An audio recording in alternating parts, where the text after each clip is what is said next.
시청자 여러분 안녕하십니까? TV조선 뉴스 현장 시작합니다. 먼저 방금 들어온 속보부터 좀 전해드리도록 하겠습니다.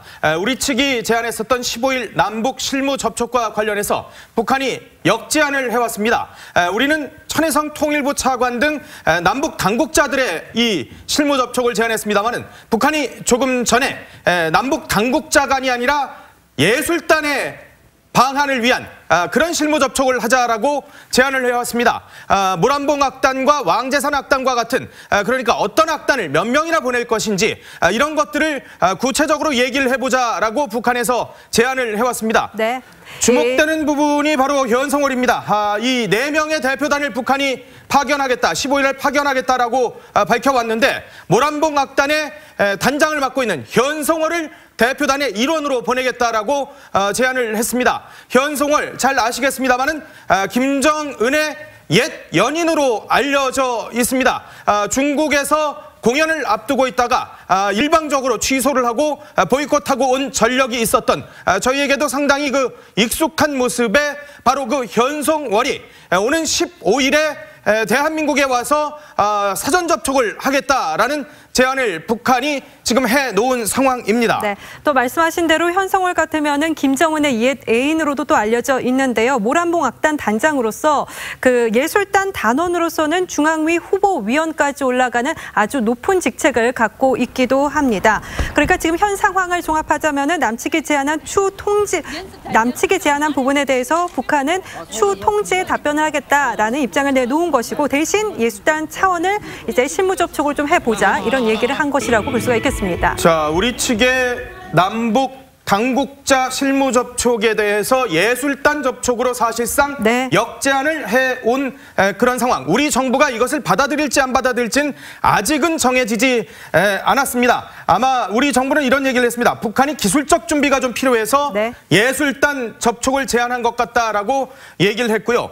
그리고 장홍 IOC, 북한 IOC 위원이 아이스하키 단일팀과 관련해서 IOC와 얘기를 했다라고 얘기를 했는데 우리 정부가 아이스하키 단일팀 구성과 관련해서 선수의 피해가 없도록 하겠다라고 얘기를 했습니다. 사실상 아이스하키 단일팀 구성이 남북 간에 이루어질 가능성을 대한민국 정부도 지금 받아들이고 있는 것 같습니다.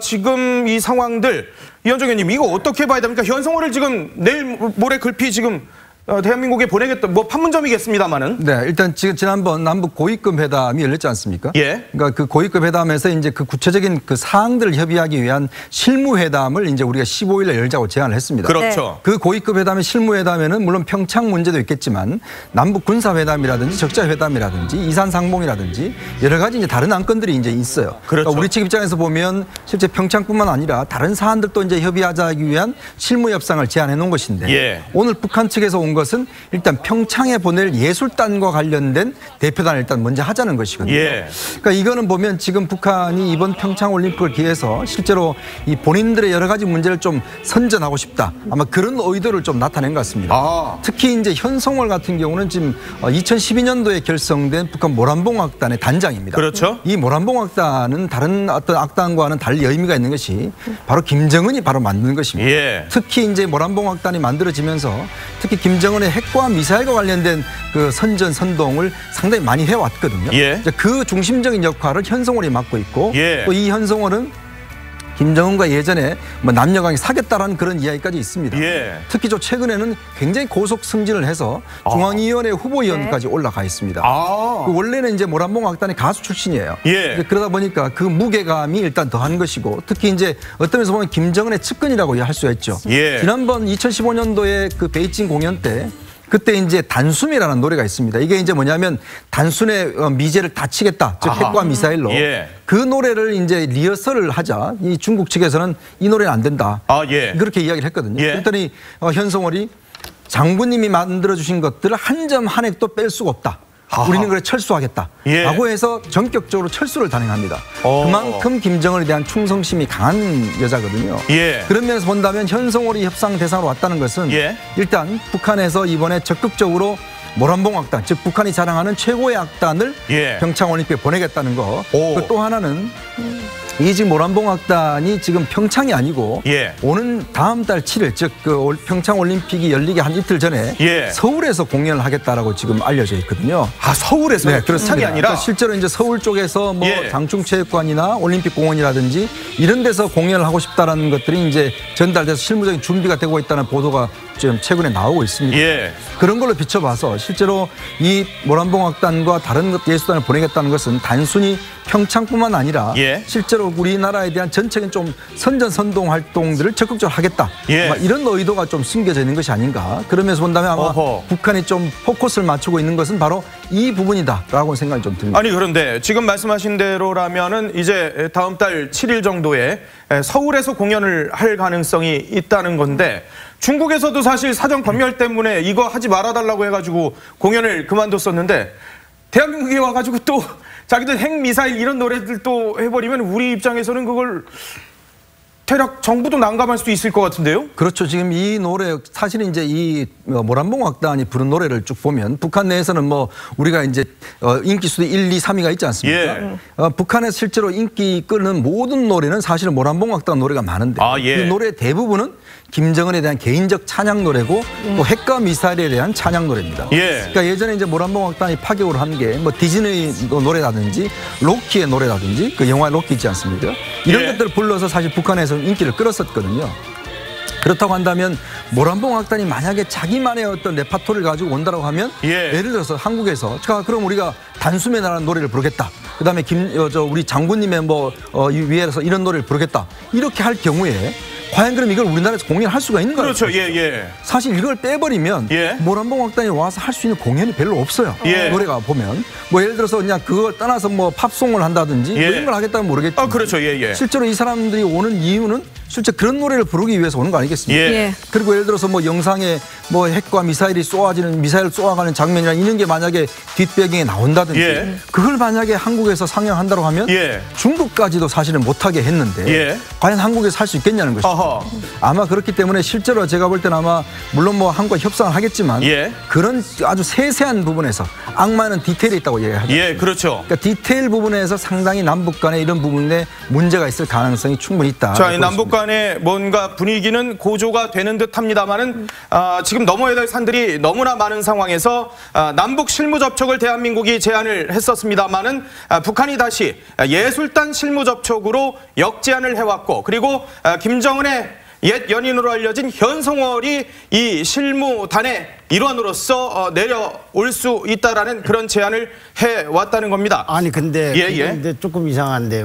지금 저 현송월이라는 사람이 포함된 실무접촉단은 평창 올림픽에 북한 사람들이 참석하고 참가하는 것과 관련된 실무접촉이잖아요. 평창 올림픽에 이 악단, 예술단 문제를. 아니 근데 7일 날 서울에서 하는 것은 그러면 저렇게 공연 일정까지 잡혀 있으면은 이미 그거는 언제 실무 접촉을 했다는 얘기인지. 그러면 물론 뭐 아직 그게 정확하게 팩트로 확인된 건 아니고요. 일부 언론의 보도에 의한 그러니까 겁니다. 그 보도가 사실인 것이 무슨 문제가 되겠습니다만 만약 그 보도가 사실이라면 저거는 평창 문제가 아니고 어떻게 접촉을 해서 어떻게 해서 거기서 공연을 하게 됐는지가 설명돼야 되지 않나. 평창하고 다른 문제, 선후 관계는 있을지언정 그렇지 않습니까? 실무 접촉을 하기 전에 벌써 그런 보도가 뜬다는 것도 참 특이하네요. 그거. 서울에서 공연을 만약에 진짜 지금 벌써 이 예정이 돼 있다라면 이것은 다른 실무 접촉으로 뭔가 이루어진 건가 아니면 막후에 이루어진 건가 어떤 과정인가 이 부분도 들여봐야 된다는 말씀이시군요. 우리는 지금 서울 올림픽을 하는 게 아니잖아요. 평창 올림픽이죠. 그렇게 조금 궁금하네. 그렇군요. 알겠습니다. 자, 이 소식들은 속보가 들어오는 대로 저희가 더 전해드리도록 하겠습니다. 이번 주 박상기 법무부 장관 가상화폐 거래소 폐쇄 검토 중이다. 이게 정말 폭탄이었어요. 관련 시장도 들쭉날쭉을 했었고요. 정부 부처 간의 입장 정리가 되지 않았습니다. 그러자 청와대가 확정된 것은 아니다. 이렇게 수습에 나섰었는데요. 영상 보고 자세한 이야기 나눠보겠습니다. 생각하고 있습니다. 그런 화폐가 아니기 때문에 가상 증표 정도로 보는 게 없이 가상화폐 거래를 금지하는 법안을 거래소 폐쇄까지도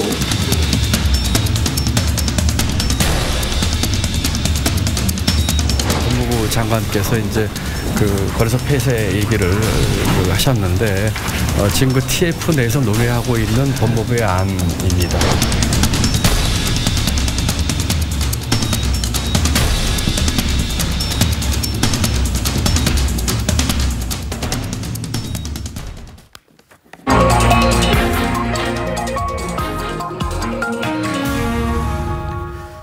자, 지금 보셨습니다만은 가상화폐 거래소 폐지 발언 후에 큰 반발이니까 이 청와대는 범정부 간 논의가 아직 다 이뤄진 것은 아니다라면서 지금 꼬리를 내린 상황입니다.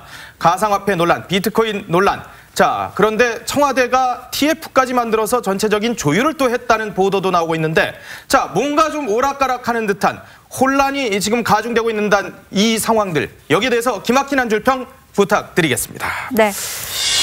맹커께서 말씀을 하셨지만 이게 TV조선의 단독 보도였습니다. 청와대 내부에서 가상화폐와 관련해서 TF팀을 갖고 있었고 강경 논의도 의지도 갖고 있었던 것으로 밝혀졌는데 또 청와대는 지금은 한 발 빼고 있는 모양새이기도 합니다. 서 소장님 거부터 볼까요? 네. 도박과 기술 사이 어르고 달리기요?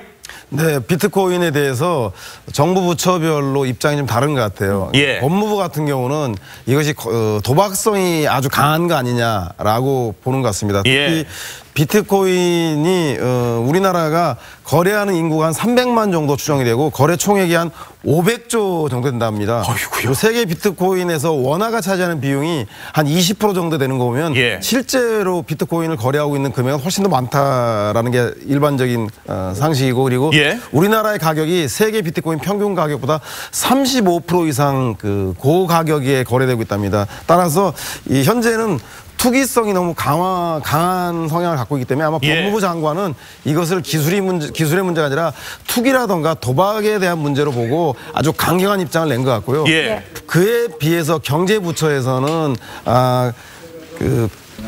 소위 말해서 일정한 부작용이 있지만 그럼에도 불구하고 중요한 보안 기술과 관련된 그 기술적인 문제이기 때문에 시장에 대해서 부처가 너무 강하게 규제하는 것에 대해서는 약간 유보적인 입장을 취하고 있는, 이 온도 차이가 있기 때문에 아마 청와대에서 어르고 달래고 조율을 하고 있는 것 같습니다. 다만 다른 나라에 비해서 너무나 과열되고 있기 때문에 정부에서 결제 수단이라든가 금융 상품으로 인정하지 않겠다는 방침을 세웠고, 그리고 금융회사들의 거래를 참여를 금지시켰고 거래 실명제를 도입하는 등 사실상 규제에 나선 것만은 사실인 것 같습니다. 그런데 이것이 청와대 얘기하고 정부 부처 입장이 달라질 경우에 시장에 혼선을 주기 때문에 조속한 시일 내에 이 비트코인 문제에 대한 체제 내화하기 위한, 양성화하기 위한 방법이든 규제에 대한 방법이든 단일한 목소리가 나와야 된다는 것은 모든 사람들이 지적하고 있는 바인 것 같습니다. 네, 최창렬 교수께서는 2030 세대의 현실이라는 의견 주셨습니다. 뭐 비트코인 가상화폐라는 것이 2030 세대와 가장 밀접하죠. 네, 그런 것 같아요. 2030 세대가 가장 많은 관심을 가지고 있지 않나요? 그리고 지금 법무부는 어차피 이제 이게 투기성이 강하다라는 입장에서 접근하고 있는 거고, 이제 그건 잘 설명을 하신 건데 현실을 좀 직시할 필요가 있을 것 같아요.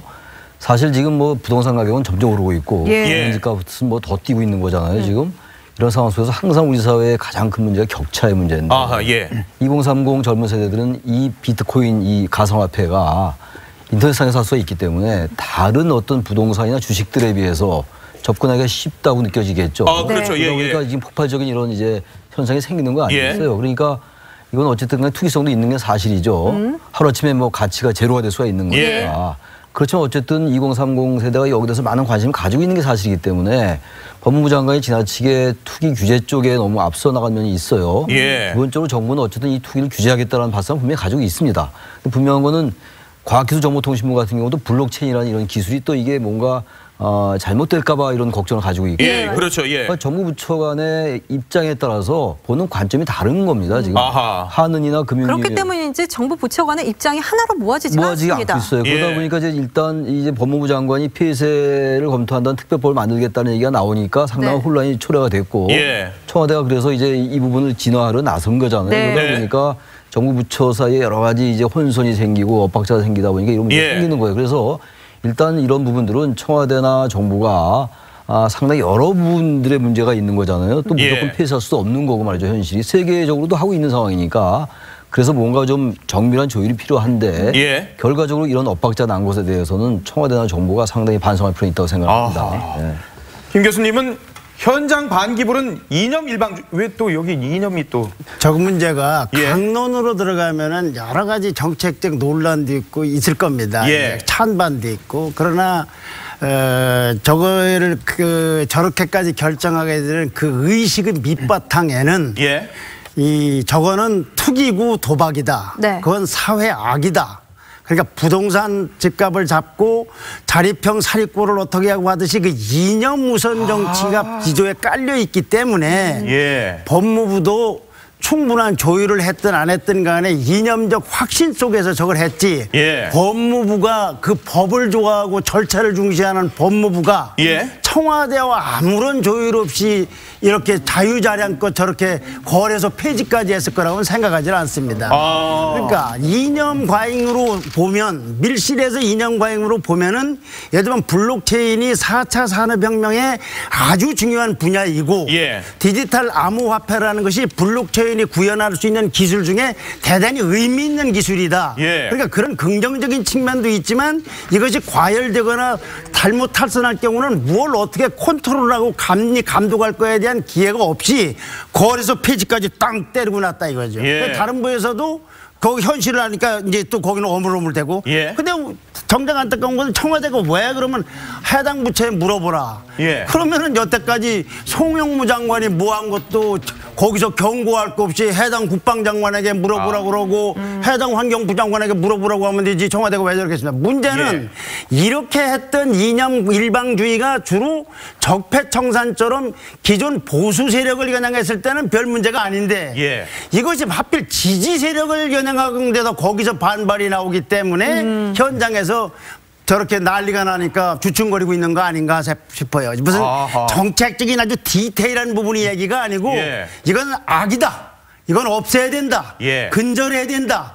거기서 또 출발한 게 아닌가 싶어요. 네, 이현종 의원님께서는 가상화폐 논란에 나온 정부에 대해서 별나라 정부라고 한마디 해주셨습니다. 사실 이 비트코인 문제는요 이미 2008년도에부터 시작된 문제입니다. 예. 그래요? 그리고 아시겠지만 지금 어떻게 뭐 카페나 이런 데 가면 젊은 친구들은 이 이야기밖에 안 해요. 그러니까 그만큼 이 비트코인 문제는 오래된 문제고 사실 이거에 대한 문제는 뭐 세계적으로 사실은 이제 얼마 전에 미국에서 이미 선물 시장이 개소가 됐지 않습니까? 자 그렇다면 지금 이 정부가 이 문제에 대해서 지금 뭔가 당장 이런 나온 문제로 대응했다는 것 자체도 일단 문제인 것이고 또 하나의 문제는 결국 이제 이런 우리가 4차 산업혁명 시대라고 이야기를 하잖아요. 그 4차 산업혁명 시대는 우리가 이해할 수 없는 것들이 많습니다. 왜냐하면 우리가 사실은 주식 같은 경우는 회사가 있잖아요. 뭐 자본이 있고 그다음에 이제 우리 기성세대들 같은 경우는 게임할 때 뭐 하나의 그 캐릭터 가지고 100만 원, 200만 원 주고 파는 거 시대입니다. 이해를 못 하지 않습니까? 그렇죠. 그러니까 가상화폐도 이해가 안 되는 겁니다. 이게 아무 수학 문제 하나 푸는데 뭐 2,300만 원짜리 1비트코인을 준다는 게 이게 도대체 상상이 안 되는 것이거든요. 그렇지만 그 상상이 안 되는 일이 벌어지는 게 바로 현재 4차 산업혁명 시대라는 거거든요. 자 그렇다면 이 부분을 과연 정말 어떤 면에서 보면 가장 법률적으로 전 부처 중에서 제일 어떤 면에서 보면 좀 보수적인 법무부가 나설 일인가라는 문제를 한번 따져볼 일이에요. 이미 지난해 12월 4일 날 정부 TF가 구성이 됐는데 당시에 TF 팀장을 법무부 장관을 시켰습니다. 그건 뭐냐면 정부를 일단 규제를 하겠다는 쪽에 무게를 실어준 거예요. 자, 그렇다 보니까 결론이 이렇게 난 거죠. 그러니까 이미 비트코인에 대한 이해 자체가 일단 인식 자체가 별로 없고 또 이것이 미칠 수 있는 사회적 영향력 그리고 이미 시중에 많이 일반화되어 있는 문제 이런 것들을 종합적으로 고려하지 않고 일단 무조건 터지니까 맞겠다 이런 발상을 한다는 것이죠. 그러니까 결국은 21세기에 19세기 정부가 들어와서 통제를 하겠다는 것은 똑같다라고 보여지거든요. 그래서 저는 지금의 정부가 이게 별나라 정부 같은 행동을 하고 있는 거 아닌가. 현실적인 걸 봐야 되는데 그걸 못 보고 있지 않은가 싶습니다. 제가 하나 말씀드릴 게 저도 이제 2030 세대 현실을 직시해야 된다라고 좀 비판적으로 말씀을 드렸잖아요. 그리고 정부와 청와대가 좀 반성을 해야 된다는 말씀을 드렸습니다만 정부 입장에서 볼 때는요. 이게 지금 2030 세대가 출구가 없다 보니까 이거라도 어떻게 잡아서 뭔가 자신의 앞날을 하겠다라는 거기서 나와서 상당히 거의 광풍처럼 된 것도 사실이기 때문에 정부로서는 규제할 필요성을 당연히 느껴요. 만약 거기서 만약에 규제할 필요성을 안 느낀다면 그건 정부가 아닌 거죠.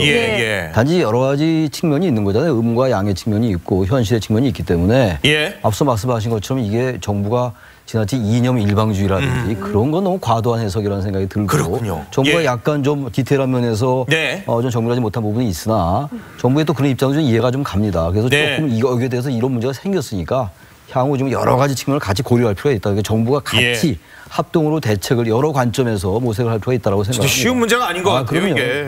그런데 일방적인 비난만 하면 교수님께서 저에 대해서 반론을 했기 때문에 내가 거기에 대해서 반론을 하는데 이것이 과도한 해석이냐 아니냐라는 것은 최 교수님이 말씀하실 게 아니고 내 의견인 걸 알고 그다음에 최 교수님 말씀하신 2030 현실이라는 것도 지금 질문에 대해서 나는 정확한 답변은 아니라고 봅니다. 네. 알겠습니다. 네.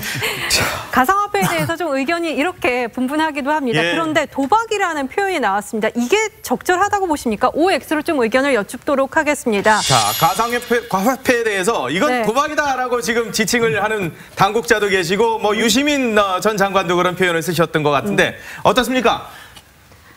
적절하다가 두 분, 부적절하다가 두 분인데요. 자. 이현정 의원님은 왜 부적절하다고 보십니까? 그러니까 뭐 도박이라는 것이 이제 어떤 뭐 돈을 투기를 해서 뭐 큰 얻는 그런 이제 있지 않습니까? 이제 그런 측면에서 보면 사실 비트코인이라는 게 뭐 사실 이제 상당히 많은 어떤 이득을 얻을 수 있는 거기 때문에 많은 투자를 하긴 하지만 그러나 이것은 기존에 우리가 봤던 그런 도박 형식과는 좀 다르다는 것이죠. 왜냐하면 결국 이제 ICT 시대에 그런 시대에 맞게끔 새로운 어떤 분야의 것들이 탄생하는 거거든요.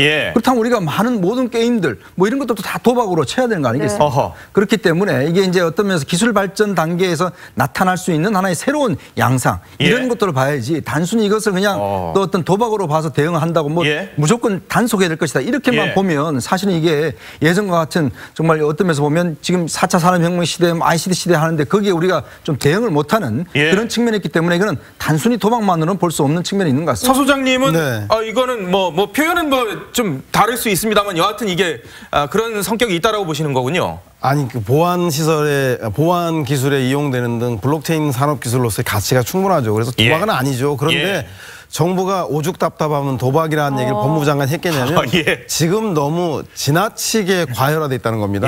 말씀하신 대로 지금 사회 양극화라던가 그 빈부격차가 너무나 커지기 때문에 젊은 세대들이 불안하기 때문에 이 문제에 그 투자에 뛰어들어서 묻지마 투자 열풍이 일어서 300만 가까이가 지금 그 투자를 하고 있는데 이 투자에 대한 규제라던가 보호 장치가 전혀 되어 있지 않습니다. 그래서 정부는 도박이라고 하는 강한 규제의 의지를 밝힘으로 인해서 시장을 좀 과열을 좀 진정하겠다 그런 취지로 저는 현재에서 정부의 단호한 그 대책이 좀 필요하다는 의미로서의 도박의 성격으로 바라봐야 되는 거 아닌가. 서 소장님께서는 오죽하면은 도박이라는 표현을 썼겠냐 이런 의견이신데 최 교수님은 어떠세요? 저도요 이거를 완전히 도박이라고 얘기하는 데는 좀 이제 좀 과도한 약간 망설이시면서 뭐를 그래서 여기 세모가 있으면 딱 세모를 이렇게 올리겠는데 세모가 없어요.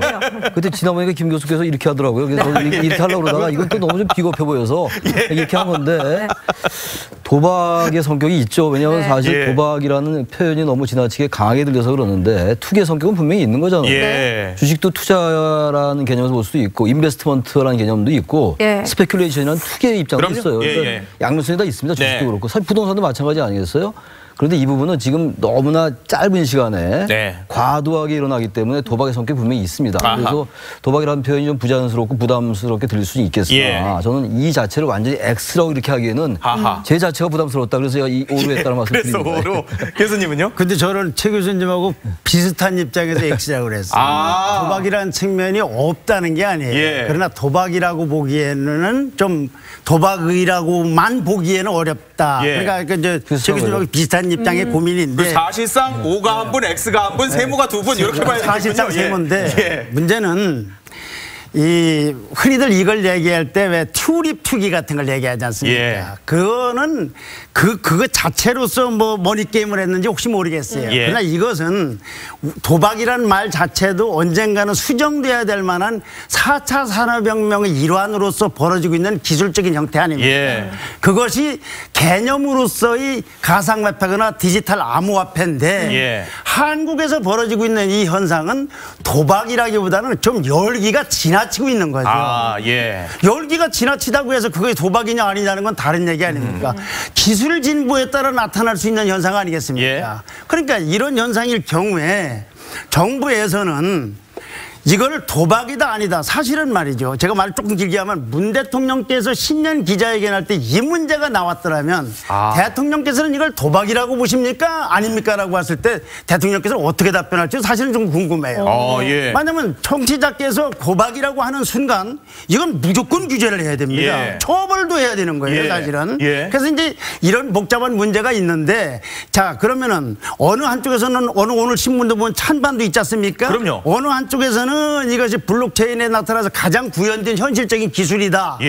과도한 것이 문제다. 어느 한쪽에서는 저건 도박이고 그건 뭐 인생 아주 뭐 막장 가는 거다 하고 있으니 이 정부가 항상 내세우는 게 뭡니까? 수구의 민주주의 아닙니까? 이것도 공론화. 그래서 공론화를 해서 아니 제 약은 이거야말로 4차 산업혁명의 무엇인가를 포함해서 이것이 과연 우리에게 어떤 득이 되고 어떻게냐 하면은 yes, 오와 노와. 랭커께서도 OX만 물었지 세모답이 없는 것처럼 이거는 도박이냐 아니냐가 아니라 규제를 할 거냐 안 할 거냐가 아니라 이런 부분은 긍정적으로 키우고 어떤 부분은 일본처럼 이렇게 국가의 허가제로 둔다든가 이렇게 하지 폐쇄범들은 잘 관리 감독을 해서 그 탈선을 못하도록 하고 세금을 징수한다든지 이런 그 공론화 절차를 밟아야 되는 것이지 정부 부처 간에도 공론화 절차를 밟지 않고서 한부가 덥석 얘기하고 저 위에서는 그거는 해당 부처에 물어보라고 그러면은 국민들로서는 덥석 않겠느냐. 또 하나는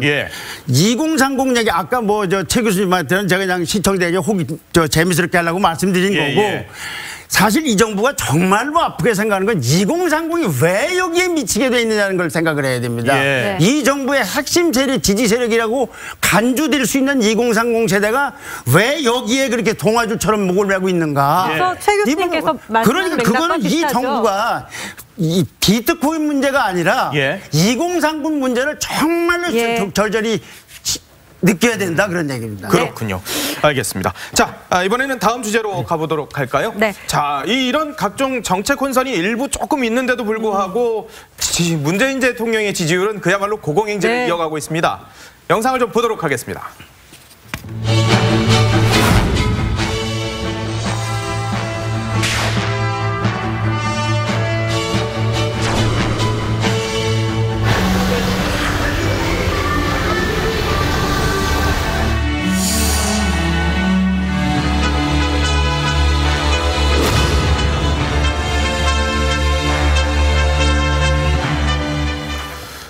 자, 지금 뭐 앞서 김종래 교수가 짚어주셨습니다만 가상화폐 문제, 거기에 최저임금 인상 후폭풍, 여기에 청년 실업의 사상 최고치, 사실상 문재인 대통령과 이 정부의 핵심 지지 기반이라고 할 수 있는 이 젊은 층 혹은 지지 세력들하고는 약간 좀 이반이 될 수 있는 이런 상황들이 벌어지는데도 불구하고 보신 것처럼 지지율은 지금 계속 높거든요. 70%를 육박하고 있는 상황인데 이와 관련해서 한 줄 평을 좀 들어보도록 하겠습니다. 올려주시면 될 것 같은데요. 자, 김종래 교수님부터 바로 들어보도록 하겠습니다. 한나라의 두 국민인 상황이라고요. 저는 어떤 정책에 대해서 찬반을 열광적으로 표시하거나 또는 열광적으로 반대하거나 있을 수도 있다고 봅니다. 폭력을 수반하지 않으면. 그런데 참 문재인 대통령이 참 인간적인 측면으로 뭐 여러 굳이 진보 아니고도 호감을 받는 부분도 참 많은 분이고 특히 김정중 여사도 그런데 그런데 그 대중적인 그 지하철 같은 데다가 해피 이니데이라든가 조금 있으면 해피 수기데이가 나올런지 모르겠는데 이렇게 생일까지 하는 거는 일반인의 정서 거기에 아주 굉장히 좋아하는 광팬들 말고서는 저분들은 우리하고 좀 다른 방식으로 애정을 또는 호감을 표시하는 게 아닌가. 그래서 좀 과장을 말하면은 나라는 하나인데 국민은 두 종류의 국민이 있는 게 아닌가 하는 느낌이 들 정도입니다. 이현종 의원님도 재밌게 써주신 것 같습니다. 지금 문 대통령의 지지율은 야당 그리고 박근혜 전 대통령 그리고 문파 문재인 대통령을 지지하는 문파를 말씀하시는 거죠.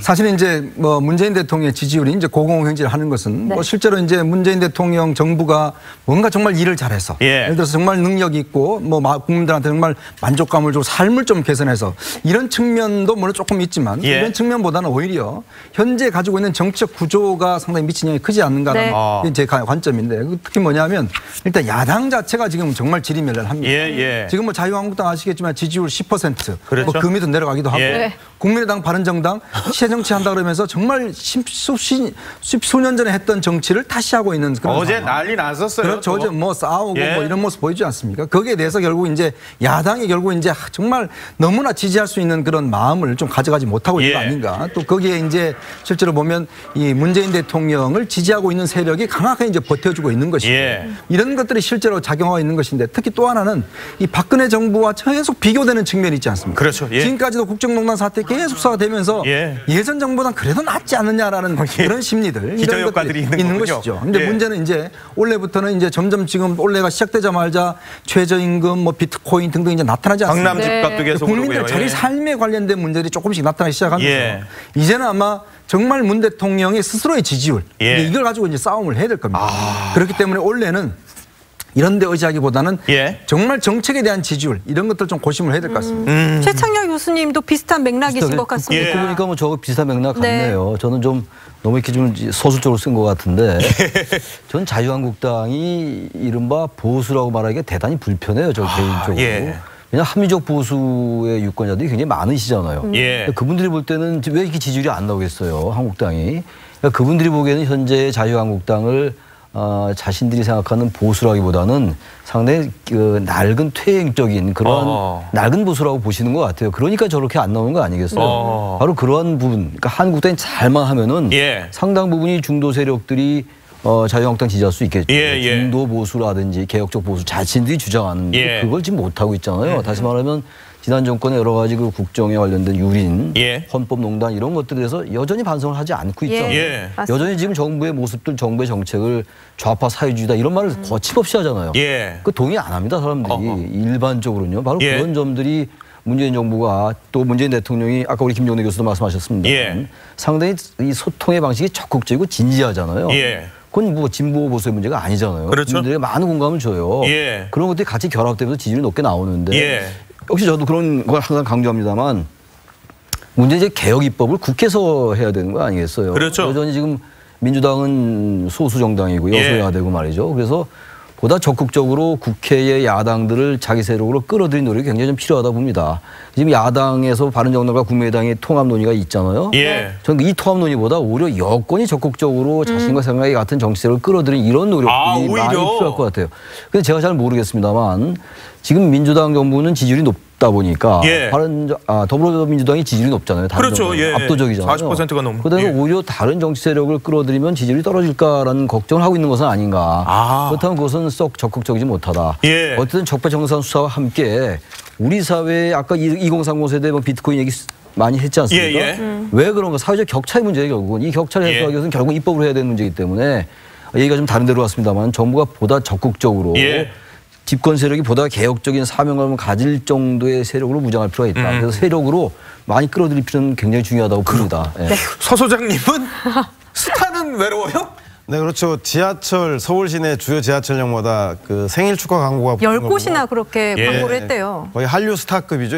맞아요. 아이돌들이 원래 그렇게 하는 스타는 스타인데 근데 외로운 스타가 아닌가 싶은 생각이 듭니다. 스타가 된 배경에는 잘 아시겠지만 최순실 국정농단으로 인한 박근혜 전 대통령의 구속으로 인해서 우리 사회에 만연한 반칙과 특권, 부정과 부패에 대한 단호한 그 일소들을 요구하고 있기 때문에 그것의 열망으로서의 문재인 대통령이 탄생해서 아마 스타가 된 것 같다는 생각이 들고요.